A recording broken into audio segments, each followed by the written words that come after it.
Did you know there was once a Christian priest who refused to believe in the Trinity, so he was arrested, nearly executed, and then escaped to become Muslim? You see, in 1517, a Christian monk from Germany by the name of Martin Luther posted a letter titled 95 Theses on the door of the All Saints Church in Wittenberg. It was an open letter to the Roman Catholic Church and a list of 95 statements critiquing various practices the church had been involved in. The most famous of these was the selling of documents called indulgences. The church claimed that someone could reduce the time they or one of their relatives spent in hell by purchasing these indulgences, effectively making the keys of heaven and hell available on the marketplace. The more money you paid, the more sins you could erase, and the more likely you'd avoid time in hell altogether. His letter was initially written in Latin, but it was soon translated into German and other local languages and distributed in mass with the use of the recently common printing press. The letter quickly caused widespread debate among the people, which in turn got the attention of the Pope himself. And at the time, the Roman Catholic Church held great power in Europe, and posting such a critique against the church was extremely dangerous. The Pope responded to Martin Luther by condemning many of his critiques and demanded that he recant his ideas. Martin Luther refused and then was excommunicated from the church,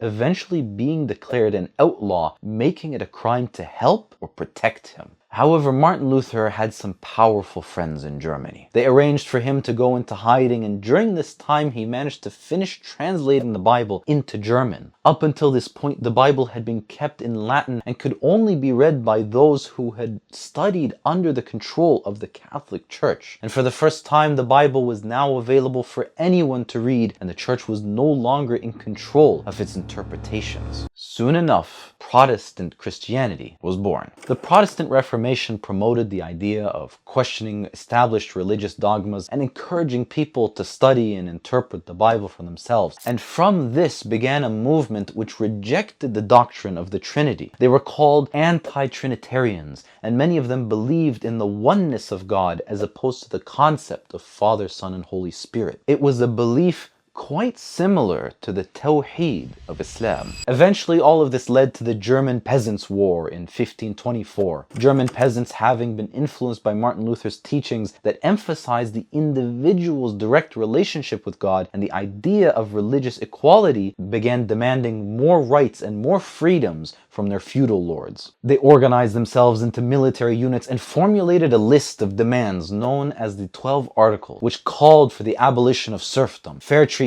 by the nobility, and the right to elect their own clergy, among other things. But within 2 years, the revolt had been crushed, and over 100,000 peasants were killed, and many more were punished. In response to the war, the nobility increased their repression in order to further consolidate their power. The revolt had been a failure, but it highlighted a growing social and religious discontent in Europe. The people of Europe would not let this go. And it was in this context in 1530 that Adam Nuser was born. He grew up studying the Bible and Christian theology, and by the 1560s he began serving as a pastor in one of the largest churches in Heidelberg, Germany. He was a Protestant and an anti-trinitarian and had many doubts about what the Catholic Church was teaching, especially in regards to the Trinity. Together with another pastor, Johann Sylvan, they became part of a secret anti-trinitarian cell and began to write anonymous letters to the church, vigorously attacking their doctrine of the Trinity and calling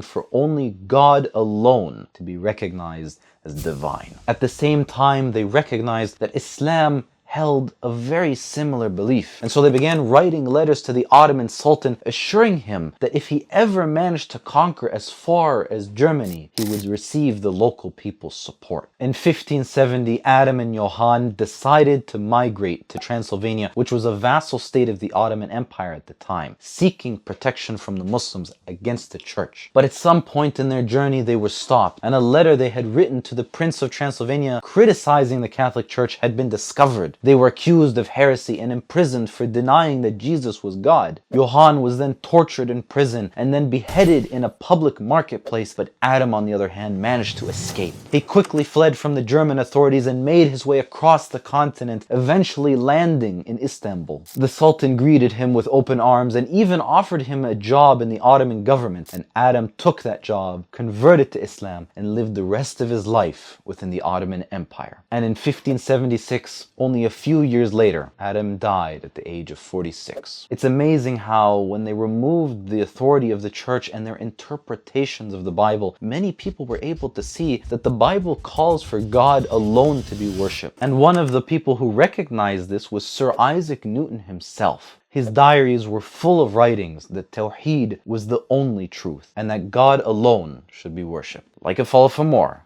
Muslim Facts.